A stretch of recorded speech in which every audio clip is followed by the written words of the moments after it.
미국의 대중 압박과 기술 유출 우려, 신종 코로나 사태에 따른 공급망 다변화 필요성 등으로 외국 기업들이 탈중국 행보에 속도를 내는 가운데 한국과 일본을 붙잡으라고 지시한 중국 공산당 내부 문서가 입수됐습니다. 광둥성 후이저우시 외사판공실 명의로 된 이 문서는 일본 한국과의 교류 협력 상황 및 업무계획 제출 요청으로 특급이라는 등급이 표시됐습니다.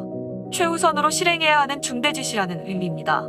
이 문서에는 동남아 국가의 방역 상황을 잘 이용하라, 공동 방역을 명분으로 일본, 한국 등 주변 국가를 붙잡아라 등의 지시가 담겨 있었습니다.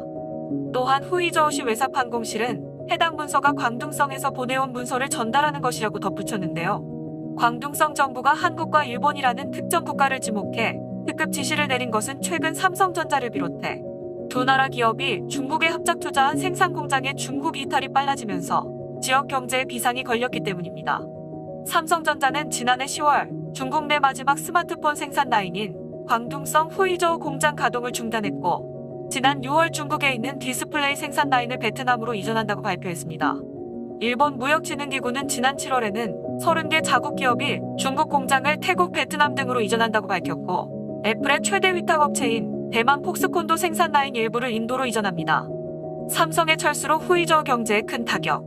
후이저우시 상무부가 해당 공문에 회신한 문서에 따르면 후이저우의 공장을 설립한 한국 기업은 삼성, LG 포함 총 280개에 이르지만 올해 미중 무역 마찰과 전염병 방역, 삼성전자 철수 등으로 전년 동기 대비 한국과의 무역 규모가 77.4%, 한국에 대한 수출액이 89.5% 급감했습니다.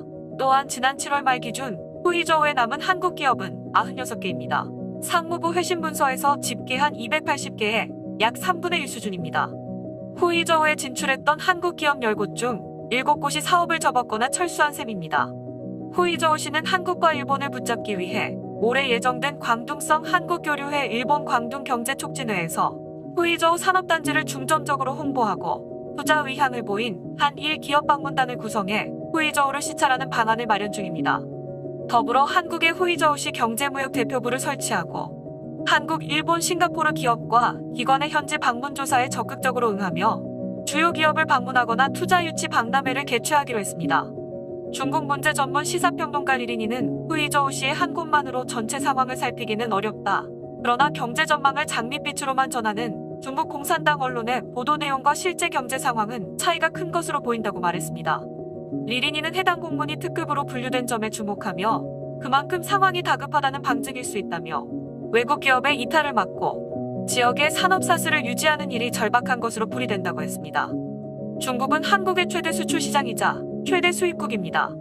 코로나19 사태 속에서 각국이 출입국을 금지하거나 격리 기간을 설정할 때 중공 당국은 지난 5월 1일부터 한국 기업인들에게 세계에서 가장 먼저 패스트트랙을 제공했습니다. 리린이는 이 역시 중공 당국의 한국 끌어안기로 볼 수 있다며 한국이 중공의 홍콩 국가안전법 강행 상황에서도 침묵한 요인이자 화웨이의 반도체 공급 중단 등 대중 압박에 소극적이었던 이유로 풀이했습니다. 그는 후이저우시의 내부 문건들은 중공이 안팎으로 궁지에 몰린 상황에서 한국과 일본을 붙잡으려 애쓰고 있으며 이를 통해 국제사회의 제재로 인한 막대한 충격을 완화하려 하고 있다고 지적했습니다. 지금까지 NTD 뉴스였습니다.